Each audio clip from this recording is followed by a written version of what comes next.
Salutations, chers amis. Je présente à votre attention les dysfonctionnements et pannes les plus courants qui surviennent sur la Volkswagen Jetta. Commençons par le moteur le plus faible de la gamme Jetta 6, le 1.6, 85 et 105 chevaux, CFNA. Techniquement, il s'agit du même CLRA, mexicain, à l'exception du matériau du bloc cylindre, ce qui signifie que tous deux ont subi des cognements à froid. Il existe de nombreuses théories et suppositions sur ce sujet, mais une chose en ressort clairement, le remplacement des pistons par des pistons modernisés résout une fois pour toutes le problème du cognement, ce qui signifie que la seule raison de ce qui se passe sera considérée comme leur erreur. Conception. Est-ce vraiment si grave de frapper si cela ne mène à rien d'autre? Ce moment est particulièrement intéressant. De nombreux passionnés de voitures qui ne considèrent pas ce son comme un défaut parcourent parfois 300 TkM sans aucun problème. C'est approximativement la durée de vie totale du moteur CFNA. Cependant, nombreux sont ceux qui ont déjà rencontré des brûlures d'huile et des problèmes de capital qui en ont résulté à 100 000 km. Cela dépend de votre chance. Le principal critère d'alarme est le moment où le moteur commence à cogner même à chaud. Par conséquent, lors de la vérification d'une voiture d'occasion avant de l'acheter, il est conseillé d'écouter un moteur chaud, presque tout cogne lorsqu'il fait froid. L'endoscopie des cylindres pour la notation sera ici plus que jamais utile. Les autres faiblesses du CFNA CLRA par rapport à ce qui précède ne sont que des bagatelles.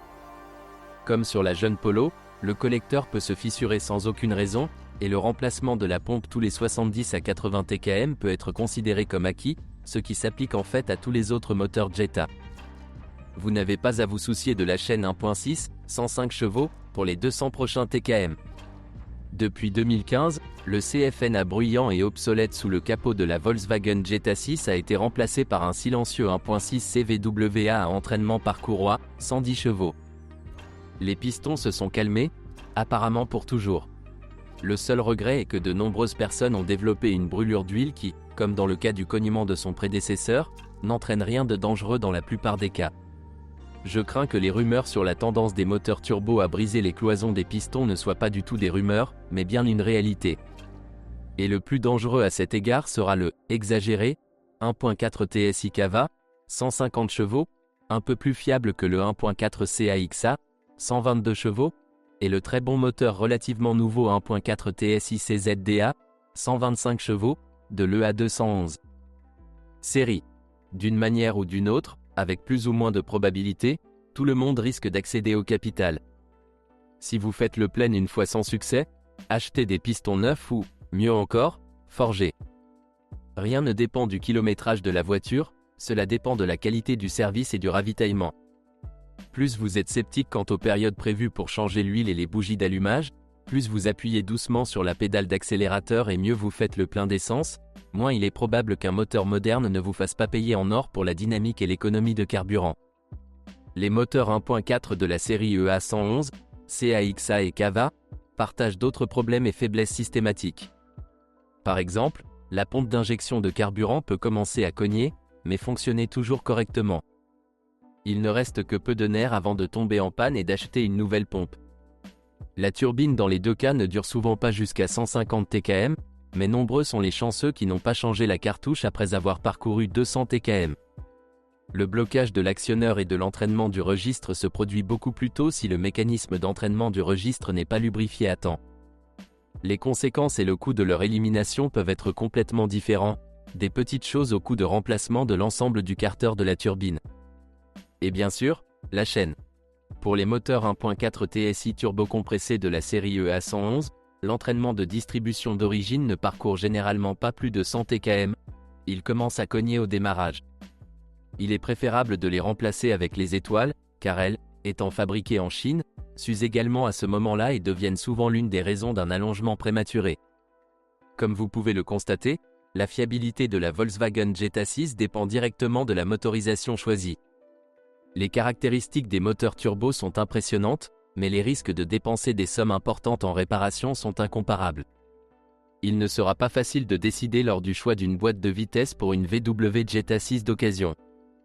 Il est clair que tout le monde veut une voiture sans problème avec une transmission automatique, mais ici vous devrez fixer des priorités. Soit vous prenez un légume fiable sous la forme d'un 1.6 avec une transmission automatique traditionnelle Aisin 09G, soit vous prenez tous les risques en achetant une turbine sur robot. Je pense qu'il n'y a pas grand-chose à dire sur le DSG7 DQ200.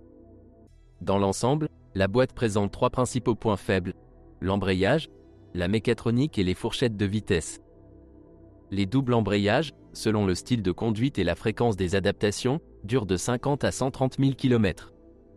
La mécatronique est plus durable, mais coûteuse et nécessite également un étalonnage. Les fourches cassent beaucoup moins souvent, mais les réparations coûtent également très cher.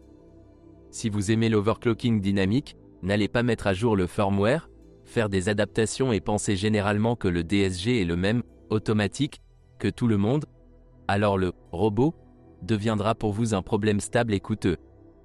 Optez pour une transmission automatique à 6 vitesses plus fiable. Pour les propriétaires prudents et techniquement avertis, le DSG7 peut durer 150 TkM sans investissement majeur. Que dire d'une transmission manuelle? Cela ne pose presque aucun problème, mais cela vaut la peine de garder un œil sur les joints d'entraînement, car ils ont l'habitude de ronger, surtout par temps froid.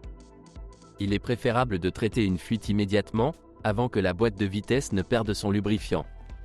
Certains propriétaires notent que l'embrayage d'origine de la VW Jetta 6 est plutôt faible, il est facile de mettre le feu, et la durée de vie de l'embrayage est souvent inférieure à 150 TkM. La fiabilité du châssis de la Volkswagen Jetta n'évoque pas d'émotion particulière, c'est un représentant assez standard de la classe Golf. Les points les plus faibles du châssis sont les roulements de roues. Jusqu'aux 100 000 premiers kilomètres. Ils prennent leur retraite 1 à 1, comme prévu, et il vaut mieux les remplacer par des remplaçants de meilleure qualité pour ne pas provoquer une rechute aussi désagréable. Les jambes de force stabilisatrices et les blocs silencieux arrière des bras de commande avant conviennent également pour 100 000 km. Les amortisseurs supportent le travail pendant 150 TkM sans cognement ni fuite. Avec la suspension arrière, tout n'est pas clair. Il est étrange de voir comment les candidats au Jetta 6 d'occasion se sont lancés dans une course au Multilinks. Le fait est que les voitures assemblées au Mexique avec un moteur 1.6 étaient équipées de poutres élastiques dans la suspension arrière, et nos gens gâtés pensent qu'une telle conception est moche et, de plus, visser des virages à 90 degrés à 100 km/h n'est pas tellement confiant, comme avec un Multilink.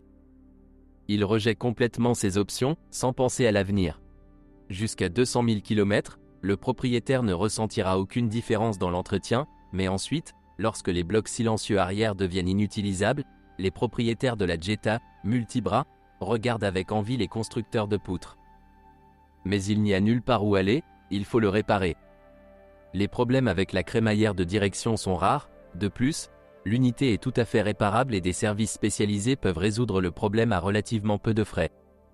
Il n'y a aucun problème avec les freins. Ni le blocage des étriers, ni les grincements, ni l'usure prématurée des mécanismes ne se produisent dans la VW Jetta 6. Les plaquettes de frein sont changées tous les 40 à 50 TkM et les disques de frein 2 fois plus souvent. Il y a également peu de commentaires sur la carrosserie, surtout après ce qui a déjà été dit sur les points faibles des moteurs.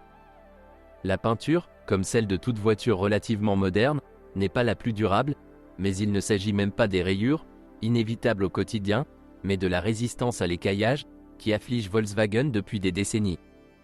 Une chose est bonne, le métal nu ne rouille ni sur les arches, ni sur le fond, ni sur les rebords. Le reste n'a rien de grave non plus. Parfois, les serrures des portes se brisent et le faisceau de câbles peut s'effilocher sur le chemin du coffre. Si les essuie-glaces tombent en panne sans raison, sachez que l'humidité est en cause.